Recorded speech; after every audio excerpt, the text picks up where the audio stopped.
यह सच्ची कहानी 24 जनवरी 2022 की है। सर्दी का मौसम था। 3 दिनों से रुक रुक कर बारिश हो रही थी। तापमान काफी नीचे गिर गया था। बर्फीली हवाएं चल रही थी। सुबह सुबह प्रदीप पाल जल्द घर लौट आया था। घर पर मातम पसरा हुआ था। उसकी पत्नी सीमा सिर झुकाए सिसक रही थी। 2 या 3 पड़ोसी उसे चुप करवा रहे थे। पिता कमरे में बेजान से बेड पर बैठे हुए थे। पास के दूसरे बेड पर उसकी मां मृत पड़ी थी। प्रदीप को सीमा ने ही फोन कर जल्द घर आने को कहा था। उसने फोन पर बताया, लगता है माँ जी को रात में दिल का दौरा पड़ा, वह उठ नहीं रही हैं, तुम जल्दी आ जाओ। कुछ समय में आस पड़ोस के कुछ और लोग आ गए थे। उन्होंने भी कहा, लगता है उनको रात में हार्ट अटैक आया। अक्सर अधिक सर्दी के मौसम में बूढ़ों को हार्ट अटैक पड़ जाता है। सीमा ने भी रो रो कर मोहल्ले के लोगों को बताया, माँ जी को हार्ट अटैक आया और मुझे कुछ पता ही नहीं चल पाया। वह अंतिम बार बात भी नहीं कर पाई। प्रदीप पाल ने जल्दी से मां के अंतिम क्रियाकर्म की तैयारी शुरू की और बिना किसी डॉक्टरी परीक्षण के उसी रोज मां का दाह संस्कार भी कर दिया गया। कोरोना के कारण लगी कुछ पाबंदियों की वजह से प्रदीप मां की अंतिम शव यात्रा के लिए अधिक लोगों को बुला नहीं पाया था। मां की मौत को 1 महीना भी पूरा नहीं हुआ था कि सीमा के परिवार में एक और बड़ा हादसा हो गया। वह हादसा उसके पति प्रदीप पाल के साथ ही हुआ था। प्रदीप 21 जनवरी 2022 की सुबह बाइक से गौशाला जाने के लिए निकला था। रोहिणी इलाके के सेक्टर 24 के आगे हेलीपैड रोड पर पहुंचा ही था कि उसे कुछ लोगों ने गोली मार दी। उसे काफी नजदीक से 3 गोलियां दागी गई थी, जिसके चलते घटनास्थल पर ही उसकी मौत हो गई। मामला काफी सनसनीखेज था। 2 बाइक पर सवार 5 लोगों ने पिस्तौल लहराते हुए खुलेआम इस वारदात को अंजाम दिया था। दिल्ली के थाना बेगमपुर क्षेत्र में घटी इस घटना के आसपास के क्षेत्र में दहशत फैल गई थी। सूचना मिलने पर बेगमपुरा थाना पुलिस मौके पर पहुंच गई। रोहिणी के डीसीपी प्रणव तायल को जब इस घटना की जानकारी मिली, तब उन्होंने तुरंत स्पेशल सेल के एसीपी ब्रह्मजीत सिंह के नेतृत्व में एक टीम का गठन कर हत्यारों को जल्द से जल्द गिरफ्तार करने का जिम्मा सौंप दिया। टीम में इंस्पेक्टर ईश्वर सिंह, एसआई सुशील, जगदीश, एएसआई सुरेश, रुपेश, रविंदर और हेड कांस्टेबल स्वराज को शामिल किया गया। घटना के आसपास का निरीक्षण करने और चश्मदीदों के बयान नोट करने के बाद लाश का पंचनामा कर पुलिस ने शव पोस्टमार्टम के लिए भेज दिया। लाश की जेब से मिले आई कार्ड और अन्य दस्तावेजों के आधार पर जब पुलिस प्रदीप के घर पहुंची और घटना की जानकारी दी तो वहां रोना धोना मच गया। बूढ़ा बाप, जिसने 3 हफ्ते पहले ही अपनी पत्नी को खो दिया था, अब जवान बेटे की हत्या का समाचार सुनकर जमीन पर गिर पड़े। उधर सीमा भी पति की मौत का समाचार सुनकर पछाड़े खाने लगी। तीनों बच्चे एक दूसरे का हाथ थामे रोने लगे। पुलिस ने किसी तरह पूरे परिवार को ढांढस बंधाया और आवश्यक जानकारी जुटाकर लौट गई। अपने कार्यालय पहुंचकर एसीपी सिंह ने सबसे पहले प्रदीप के मोबाइल फोन का डाटा निकालने के आदेश दिए। स्पेशल टीम के इंस्पेक्टर ईश्वर सिंह ने जांच शुरू की तो पाया कि एक फोन नंबर पर प्रदीप के फोन से काफी कॉल किए गए थे। उस पर लंबी बातें भी हुई थी। पता चला कि गौरव तेवतिया के नाम से रजिस्टर्ड वह नंबर उत्तर प्रदेश का है। सीमा से गौरव के बारे में पूछने पर मालूम हुआ कि वह उनका किराएदार है, लेकिन हत्या की घटना के दिन से ही गायब है। उसी दिन से उसका फोन भी स्विच ऑफ था। उस पर पुलिस का शक गहरा गया। उसके फोन की भी कॉल डिटेल्स निकाली गई तो पता चला कि उसके फोन से कुछ नंबरों पर लंबी लंबी बातचीत हुई थी। घटना से पहले ही रात जिस नंबर पर देर रात तक बात हुई, वह नंबर विशन कुमार उर्फ बासु का था। विशन के फोन नंबर को ट्रैक करते हुए पुलिस ने उसे दिल्ली के सुल्तानपुरी स्थित उसके घर से गिरफ्तार कर लिया। थाने लाकर विशन से पूछताछ की गई। पुलिस की शक्ति के आगे वह ज्यादा देर नहीं टिक पाया। प्रदीप हत्याकांड के बारे में सब कुछ बताने को राजी हो गया। इसी के साथ उसने यह भी बता दिया कि प्रदीप की मां की भी हत्या हुई थी, जिसे सभी ने हार्ट अटैक समझा था। उन दोनों हत्याओं में वह शामिल था। हत्या का गुनाह स्वीकार करने के बाद विशन ने जो कहानी सुनाई वह काफी हैरान करने वाली थी। यानी प्रदीप के मर्डर से पहले हुई उसकी मां की मौत भी हत्या ही थी। विशन ने इतनी बड़ी साजिश और क्रूरता का जो रहस्योद्घाटन किया था, उसका सूत्रधार कोई और नहीं बल्कि प्रदीप की पत्नी सीमा ही थी।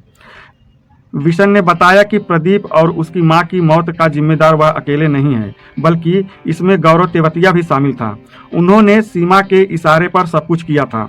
दोनों ने मिलकर गहरी नींद में सो रही मां का गला दबाकर मार डाला था। उसकी चीख तक नहीं निकल पाई थी।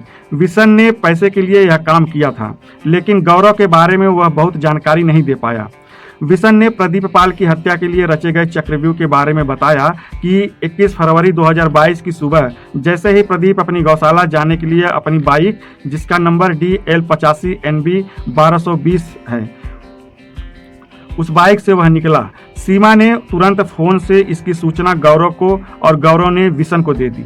खबर पाते ही 2 मोटरसाइकिलों पर विशन कुमार, परविंदर उर्फ पम्मी, रिंकू पवार, सौरभ चौधरी और प्रशांत निकल पड़े। जल्दी ही उन्होंने हेलीपैड रोड पर प्रदीप के पीछे अपनी बाइक लगा दी और एक जगह काफी करीब आकर उन्होंने उस पर फायर झोंक दिए। गोली लगते ही प्रदीप पाल बाइक से गिरकर छटपटाने लगा और देखते ही देखते उसके प्राण पखेरु उड़ गए। वारदात को अंजाम देकर हत्यारे तेजी से फर्राटा मारते हुए निकल भागे। विशन के पुलिस की गिरफ्त में आने के कुछ समय बाद ही गौरव तेवतिया समेत दूसरे 4 हत्यारे पम्मी, रिंकू, सौरभ और प्रशांत भी गिरफ्तार कर लिए गए। उनकी उम्र 22 से 27 साल थी। वे छटे हुए बदमाश थे। उनमें कोई दादरी, नोएडा और कोई गाजियाबाद तो कोई बुलंदशहर के निवासी हैं। इनके साथ ही हत्या की साजिश करने वाली सीमा को भी गिरफ्तार कर लिया गया। सीमा और गौरव तेवतिया को आमने सामने बिठाकर जब सख्ती से पूछताछ की गई तब उन्होंने भी विशन की तरह अपना जुर्म स्वीकार कर लिया। उसके बाद पुलिस ने 7 आरोपियों पर हत्या का मामला दर्ज कर उन्हें जेल भेज दिया। लेकिन सीमा और गौरव ने जो बातें बताई उसमें उनके बीच करीब 8 साल पुरानी लव स्टोरी सामने आई। उनकी उस प्रेम कहानी में बीते कुछ माह पहले एक बार फिर बहार आ गई थी। हालांकि सीमा की शादी उत्तरी दिल्ली के रिठाला निवासी प्रदीप पाल के साथ 10 साल पहले तब हुई थी जब वह 21 साल की थी। सीमा की ननिहाल गौतम बुद्ध नगर के दादरी क्षेत्र में चमड़ावली रामगढ़ गांव में थी। वहीं सीमा के मामा का घर है। शादी के बाद इसी गांव के रहने वाले अपने से छोटे 19 साल के गौरव तेवतिया से सीमा को प्यार हो गया था। सीमा की ननिहाल गौतम बुद्ध नगर के दादरी क्षेत्र में चमड़ावली रामगढ़ गांव में ही थी। वहीं सीमा के मामा का घर है। शादी के बाद इसी गांव के रहने वाले अपने से छोटे 19 साल के गौरव तेवतिया से सीमा को प्यार हो गया था। दरअसल ननिहाल आते जाते सीमा की गौरव से पहले मुलाकात हुई, फिर बातें और हंसी मजाक। जल्द ही उनके बीच अनैतिक संबंध भी बन गए। वह यौवन की दहलीज पर यह भूल गई थी कि उसकी शादी हो चुकी है। शादी के बाद उत्तर प्रदेश से दिल्ली आ जाने के कुछ समय बाद तक सीमा के जेहन में गौरव की यादें बसी रही। उनका मिलना जुलना तो दूर की बातचीत तक बंद हो गई। इस बीच सीमा 3 बच्चों की मां भी बन गई थी। हालांकि सीमा और गौरव दिल्ली NCR में रहते थे। दोनों का परिवार दिल्ली से सटे गाजियाबाद और नोएडा की सीमाओं में अलग अलग गाँव में रहता है। सीमा ब्याह कर दिल्ली आ गई, लेकिन गौरव अपने माँ बाप के पैसे से ऐश कर रहा था। वह कोई काम धंधा नहीं करता था। सीमा की ससुराल कहने को दिल्ली के एक ग्रामीण इलाके में थी, लेकिन रहन सहन शहरी था। ससुर द्वारा बनवाए हुए घर के ऊपरी हिस्से में दर्जन भर कमरे थे। उन्हें पति प्रदीप ने किराए पर दे रखे थे। उनसे उसकी अच्छी आमदनी हो जाती थी। प्रदीप पाल का दूध का बिजनेस था। भैंसें पाल रखी थी और दूध सप्लाई का काम करता था। इस काम में वह काफी बिजी भी रहता था। घर में उसके बूढ़े माता पिता थे। पिता अक्सर बीमार रहते थे, इसलिए घर की देखभाल की जिम्मेदारी सीमा पर आ गई थी। सीमा ससुराल आकर अपनी घर गृहस्थी में जल्द ही रम गई थी। गौरव कब उसकी जेहन से निकल गया पता ही नहीं चला। साल बीतते बीतते उसकी गोद में एक प्यारी सी बेटी आ गई। अगले कुछ सालों में उसने एक और बेटी को और उसके बाद एक बेटे को भी जन्म दिया। मगर उसके बाद सीमा अपनी जिंदगी से उकताने लगी थी। बच्चों की देखभाल और सास ससुर की सेवा बोझ लगने लगी। इसकी एक वजह और भी थी। वह यह थी कि उसके पति का अधिकतर समय गौशाला और दूध के कारोबार में ही बीतता था। यहाँ तक कि प्रदीप रात में भी सीमा के साथ समय नहीं गुजारता था।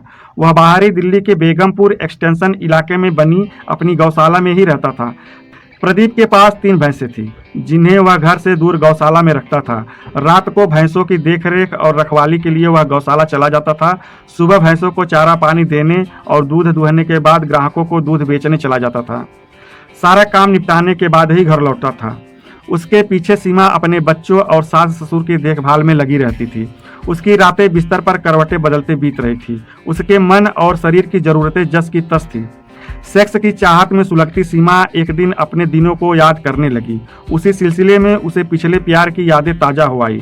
बार बार पूर्व प्रेमी का चेहरा नजरों के सामने से गुजरने लगा। उसके गुजारे हसीन लम्हे याद आने लगे।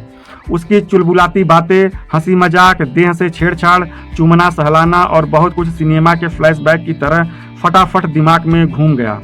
गौरव की फिर से यादें ताज़ा होने के बाद मन उससे मिलने के लिए छटपटा उठा। जब बेचैनी हद से ज़्यादा होने लगी तब उसने गौरव का फ़ोन नंबर पता किया। संयोग से पुराने फ़ोन में उसका नंबर मिल भी गया और फिर एक दिन सीमा के दिमाग में क्या सूझी कि उसने गौरव को फ़ोन मिला दिया। हेलो गौरव, मैं सीमा बोल रही हूँ। सुन रहा है न तू? तू तो याद करता ही नहीं, इसलिए मैंने आज तुझे ही याद कर लिया। फ़ोन पर काफ़ी समय बाद अचानक सीमा की आवाज़ सुनकर गौरव अचकचा गया। उसके मुंह से निकल पड़ा, साली तुझे अब मेरी याद आई है इतने दिनों बाद? हरामजादी कहाँ थी इतने दिनों? गौरव देख, गालियाँ मत दे। मैं मानती हूँ तुझे बहुत दिनों तक भुलाए रहे, लेकिन मैं आज भी तुझसे उतना ही प्यार करती हूँ जितना पहले किया करती थी। भला मैं तुझे कैसे भूल सकती हूँ? तू तो मेरा पहला प्यार है। कोई पहले प्यार को इस तरह भुला पाया है जो मैं भूलूंगी? सीमा प्यार से बोली। मैं कैसे मान लूँ साली? मैं जानता हूँ कि तू तो अब सेठानी बन गई है, मालदार है, पति का बड़ा बिजनेस है, पैसा है, मुझे झूठा दिलासा दे रही है क्योंकि मैं ठहरा निकम्मा निठल्ला। गौरव लगातार बोलता ही जा रहा था। सीमा बीच में टोकते हुए बोली, तू अपना ही बात कहे जा रहा है, मेरी बात को समझने की कोशिश तो कर। जो बात तुझमें है वह प्रदीप में नहीं है। तू मिलेगा तो मैं सब कुछ बताऊंगी तुझे। देख, पैसा ही सब कुछ नहीं होता, मुझे आज भी तेरा ही इंतजार है। बोल तो फिर कब मिलेगी? यहाँ तो फिर से लॉकडाउन लग गया है, रात का कर्फ्यू है। गौरव बोला, मैं बाद में बताऊंगी, इतना समझ ले कि तेरी मुझे बहुत याद सता रही है। सीमा बोली और फ़ोन डिस्कनेक्ट कर दिया। लंबे अरसे बाद फ़ोन पर सीमा की बातें सुनकर गौरव बेचैन हो उठा। बीते दिनों का बिछुड़ा प्यार दिल में उछाल मारने लगा। मन फिर से बिछुड़ी प्रेमिका से मिलने के लिए बेचैन हो गया। भले ही प्रेमिका शादीशुदा थी, मगर उसके लिए तो वह अभी भी वही कमसीन सुकुमारी ही थी जिसे प्यार से सेक्सी सिमी कहकर बुलाता था, क्योंकि उसके सेक्सी अंदाज पर वह कलेजा निकाल कर रख देता था। वह भी उसे आहें भरने तक की नौबत ही नहीं आने देती थी। मिलते ही झट से गले लग जाती थी और गौरव उसे चूम लेता था। जब सालों बाद उसने कहा कि उसका आज भी इंतजार है, तब वह खुद को रोक नहीं पाया। उसका नंबर अपने फ़ोन में सेव कर लिया। सीमा जिसे प्यार से गौरव बुलाती थी, उसका पूरा नाम था गौरव तिवतिया। सीमा से फ़ोन पर बात होने के बाद वह उससे मिलने के लिए बेचैन हो उठा। उसकी अगली कॉल का इंतजार करने लगा। अपना गांव छोड़कर गौरव दिल्ली आने की योजना बनाने लगा, लेकिन समस्या किसी सही ठौर ठिकाने की थी। वह दिल्ली में ही कोई काम भी करना चाहता था। अगले रोज ही उसने सीमा को मिस कॉल की। तुरंत उधर से सीमा की कॉल भी आ गई। कैसा है, दिल्ली आने का मन बना लिया? मन तो बहुत है, मगर क्या मनी प्रॉब्लम है? सीमा ने पूछा। नहीं, दिल्ली में मेरा रहने का कोई इंतजाम नहीं है। पैसा तो वहाँ कोई काम करके कमा ही लूँगा, गौरव बोला। उसका समाधान मेरे पास है, मैं जैसा कहूँगी तू वैसे ही करना। सीमा बोली, अरे तू तो समझदार भी हो गई है। चल चल चापलूसी मत कर, कहती हुई सीमा ने फ़ोन कट कर दिया। सीमा के इस फ़ोन से गौरव के दिल में एक बार फिर गुदगुदी पैदा कर दी। उससे मिलने की बेचैनी बढ़ गई। वह उसके ख्यालों में खो गया। ऐसा ही हाल सीमा का भी था। उसने 2-4 बातें करने के बाद फ़ोन कट तो कर दिया था, लेकिन गौरव की पहले जैसी नज़दीकियाँ पाने के लिए वह उतावली थी। वह उसके मुंह से एक बार फिर से सेक्सी सिम्मी सुनना चाहती थी। पति की अनदेखी से आसमान छूती शारीरिक ख्वाहिशों को जल्द से जल्द पूरा करना चाहती थी। उसी दिन रात को घर का सारा काम निपटाकर सीमा ने गौरव को फ़ोन किया। गौरव, तू मुझसे मिलने दिल्ली आ जा, मैंने तेरे रहने का सारा बंदोबस्त कर दिया है। सीमा ने फ़ोन पर मनुहार की। पर तेरा पति? गौरव ने शंका जाहिर की। वह शाम को गौशाला चला जाता है, रात में वहीं सोता है। उसकी जिंदगी तो भैंसों के बीच चलती है। सीमा चिढ़ते हुए बोली। कल आ जाऊं? किस मेट्रो स्टेशन पर आना है? गौरव ने पूछा। रिठाला।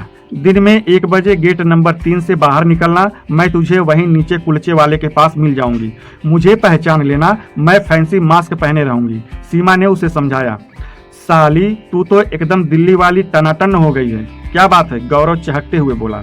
बस ज़्यादा बहकने की ज़रूरत नहीं है, यहाँ हम अनजान बनकर मिलेंगे, इसका ख्याल रखना, सीमा ने समझाया। काल काटने के बाद गौरव को ऐसा लगा जैसे उसकी कई दबी हुई इच्छाएं एक साथ पूरी होने वाली हैं। उसकी बाँछें खिल गई। अगले रोज वह दिल्ली आ गया। सीमा की बताई जगह पर समय पर पहुंच गया। सीमा ने जैसा कहा था वैसा ही हुआ। वह सीमा के शहरी लुक और चेहरे पर मास्क लगे होने के चलते नहीं पहचान पाया, लेकिन सलवार सूट के पहनावे और हाथ में दुपट्टा लपेटने के स्टाइल से पहचान लिया। सीमा गौरव को देखते ही पहचान गई। तुरंत बोल पड़ी, तू तो पहले जैसा ही है, जरा भी नहीं बदला। कहाँ चलना है? गौरव ने पूछा। फोन पर तो बहुत चहक रहा था, यहाँ सिट्टी पिट्टी गुम हो गई, सीमा ने मजाक किया। ऐसा नहीं है, मैं तेरे बदलाव को देख रहा हूँ, तू तो बहुत बदल गई है और समझदार भी हो गई है, गौरव बोलने लगा। लेकिन सीमा बीच में ही टोकते हुए बोल पड़ी, यहाँ से पास में ही मेरी ससुराल है, दूध वाले का घर पूछेगा तो कोई भी बता देगा। मेरे मकान में किराए के लिए कई कमरे खाली हैं, किराया बहुत अधिक नहीं है, तू एक कमरा किराए पर ले लेना, मेरा पति तुझे किराए पर रख लेगा, उससे कहेगा तो तुझे कोई काम भी दिलवा देगा, सीमा बोली। तू पति से कहकर किराया थोड़ा कम करवा देना, गौरव बोला। पागल है क्या तू? पति की नज़रों में अनजान बने रहना, वहां उसे जरा भी एहसास नहीं होना चाहिए कि तू मुझे पहले से जानता है। अच्छा तो यह बात है, गौरव बोला। तू उससे आज ही 5 बजे से पहले मिलकर किराया हाथ पर रख देना, पूरा नहीं हो तो कुछ एडवांस ही दे देना, वह कमरा दे देगा। बस ध्यान रहे उसके सामने न तू मुझे जानता है और न मैं तुझे, समझ गया न? सीमा बोली। हाँ बिल्कुल समझ गया, गौरव धीमे से बोला। मैं यही सुनने के लिए कब से बेचैन थी, धीरे से बोला। तो एडवांस कितने महीने का देना होगा, गौरव ने पूछा। कुछ भी दे देना, वह मान जाएगा। कई कमरे खाली हैं, पैसे नहीं है तो बोल मैं लाई हूँ, सीमा बोली। नहीं, उसकी ज़रूरत नहीं है। सीमा के कहने के मुताबिक गौरव प्रदीप से मिला और 2 महीने का एडवांस किराया देकर कोने का कमरा किराए पर ले लिया, क्योंकि उस कमरे से सीमा की रसोई साफ साफ दिखती थी। कमरा किराए पर लेकर वह उसी रोज अपने गांव लौट गया। अगले रोज कुछ जरूरी सामान के साथ वापस आ गया। आते ही उसने प्रदीप से मुलाकात की, उससे कोई काम दिलवाने के लिए भी कहा। उस दिन के बाद से सीमा और गौरव को एक दूसरे की झलक पाने के लिए तरसना नहीं पड़ता था। दोनों हर वक्त एक दूसरे की नज़रों के सामने थे। दिन में गौरव सीमा को दूर से निहारता था और रात होते ही वह उसके कमरे में पहुंच जाता था। वहां दोनों रंगरेलियां मनाते थे। सुबह प्रदीप के लौटने से पहले सीमा कमरे को दुरुस्त करती हुई पतिव्रता बन जाती थी। उनकी रासलीला में बाधा केवल उसके सास ससुर ही थे, उसे उनकी नज़रों से भी बचना था। सीमा ने इसका रास्ता निकाल लिया था। वह सास ससुर को रात को खाने और पानी में नींद की गोलियां मिला देती थी। गोलियां गौरव लाकर देता था। सीमा के ससुर पहले ही बीमार रहते थे। नींद की दवा मिला खाना खाने के बाद वह तुरंत गहरी नींद में सो जाते थे, मगर सीमा की सास पर दवा का असर कुछ कम ही रहता था। वह अक्सर नींद से जाग जाती थी। ऐसे ही एक रात जब गौरव सीमा के कमरे में था, प्रदीप की मां की आंखें खुल गई। कमरे में धीमे स्वर में बातें करने की आवाज आई तो उन्हें कमरे में किसी के होने का संदेह हुआ। सुबह उसने सीमा से पूछा, तब वह बहाना बनाकर निकल गई, मगर वह समझ गई कि बुढ़िया को उस पर शक हो गया है। उसने गौरव से सावधान रहने को कह दिया। उसके बाद सीमा सास ससुर के गहरी नींद में सोने का पक्का इत्मीनान होने के बाद ही गौरव को बुलाती थी। 7 महीने तक यही सब चलता रहा, मगर उसकी यह चालाकी बहुत दिनों तक नहीं चली। एक सुबह सीमा की सास की आंखें मुंह अंधेरे ही खुल गई और उसने गौरव को सीमा के कमरे से निकलते हुए देख लिया। गौरव ने भी देख लिया कि उसकी चोरी पकड़ी गई है। सास ने सीमा को धमकाया कि वह अपनी हरकतों से बाज आ जाए, वरना प्रदीप को सारी बातें बता देगी। इस पर सीमा ने हाथ पैर जोड़कर सास से माफ़ी मांग ली और उन्हें मना लिया कि वो आगे से ऐसा नहीं करेगी। फिर भी जब सीमा को एहसास हुआ कि सास उस पर नज़र रखती है, तब उसने उसे अपने प्यार के रास्ते से हटाने का खतरनाक इरादा बना लिया। 23 जनवरी की सर्द रातों में प्रदीप शाम ढले गौशाला चला गया था। उस रात सीमा ने खाने में नींद की दवा अधिक मात्रा में मिला दी। खाना खाने के बाद उसके सास ससुर गहरी नींद में सो गए। दोनों के सो जाने के बाद सीमा ने गौरव को बुलाया। उस दिन गौरव के साथ उसका दोस्त विशन कुमार उर्फ बासु भी ठहरा हुआ था। दोनों ने आकर सीमा की सास को गला दबाकर मार डाला। इसके बाद सीमा ने सास की चुन्नी उसके गले में इस तरह लपेट दी कि निशान नजर नहीं आए। फिर लाश को सोई हुई स्थिति में लिटाकर कमरे का दरवाजा भिड़ा दिया और अपने कमरे में जाकर सो गई। सुबह उसने प्रदीप को फोन कर जल्द घर आने को कहा। प्रदीप आया तब उसने भी माँ के कमरे में जाकर जगाना चाहा, मगर वहाँ तो माँ मुर्दा पड़ी थी, शरीर ठंडा पड़ चुका था। वहाँ मौजूद सभी लोगों ने एक ही बात, हार्ट अटैक की बात दोहराई, मगर प्रदीप की हत्या के बाद यह सच उजागर हुआ कि वह भी हत्या थी, जिसको बहू के इशारे पर उसके प्रेमी ने अंजाम दिया था। सीमा अब अपनी बाकी की जिंदगी प्रेमी गौरव तेवतिया के साथ ऐश के साथ बिताना चाहती थी, लेकिन अपने मिशन में रोड़ा बने पति प्रदीप को भी हमेशा के लिए हटाना चाहती थी। इस बारे में उसने अपने प्रेमी गौरव से बात की तो वह भी इसके लिए तैयार हो गया। दादरी निवासी गौरव तेवतिया ने इस बारे में प्रेमिका सीमा के साथ योजना बनाई। यह काम गौरव अकेला नहीं कर सकता था, इस संबंध में उसने अपने ही गांव के रहने वाले परविंदर से बात की। परविंदर उसका साथ देने को तैयार हो गया। परविंदर की मार्फत बुलंदशहर उत्तर प्रदेश निवासी रिंकू 22 वर्ष, सौरव चौधरी 23 वर्ष, प्रशांत 22 वर्ष व दिल्ली के सुल्तानपुरी निवासी बिशन कुमार 18 वर्ष से बात हुई। इन सभी को 4-4 लाख रुपए देने तय हुए थे। गौरव तेवतिया की पिछले दिनों रेलवे ने कुछ जमीन अधिग्रहित की थी, जिसके बदले में उसे मोटा पैसा मिला था। इसलिए उसने प्रेमिका से कह दिया था कि सुपारी के 20 लाख वह अपने पास से दे देगा। योजना के अनुसार 21 फरवरी 2022 को सभी आरोपी 2 मोटरसाइकिलों से उसी रास्ते में पहुंच गए जहां से प्रदीप अपनी गौशाला जाता था। फिर मौका देखकर उन्होंने प्रदीप की गोली मारकर हत्या कर दी। पुलिस ने सभी आरोपियों से पूछताछ करने के बाद उनकी निशानदेही पर वारदात में प्रयुक्त 2 मोटरसाइकिलें, 3 पिस्टल, 10 जीवित कारतूस, 6 मोबाइल फोन आदि बरामद कर लिए। इसके बाद पूछताछ कर सभी को रोहिणी स्थित कोर्ट में पेश किया गया, जहां से सभी को जेल भेज दिया गया। इस पूरे घटनाक्रम से प्रदीप के बीमार पिता गहरे सदमे में आ गए हैं। उनके कंधों पर प्रदीप के 3 छोटे छोटे बच्चों की जिम्मेदारी भी आ गई है। तो साथियों, आशा करता हूं कि आपको ये कहानी अच्छी लगी होगी और कुछ ना कुछ आपको नया सीखने को भी मिला होगा। तो ऐसे ही कहानियों को सुनने के लिए हमारे साथ बने रहें। हमारे चैनल को सब्सक्राइब, वीडियो को लाइक और शेयर करें। धन्यवाद। जय हिंद।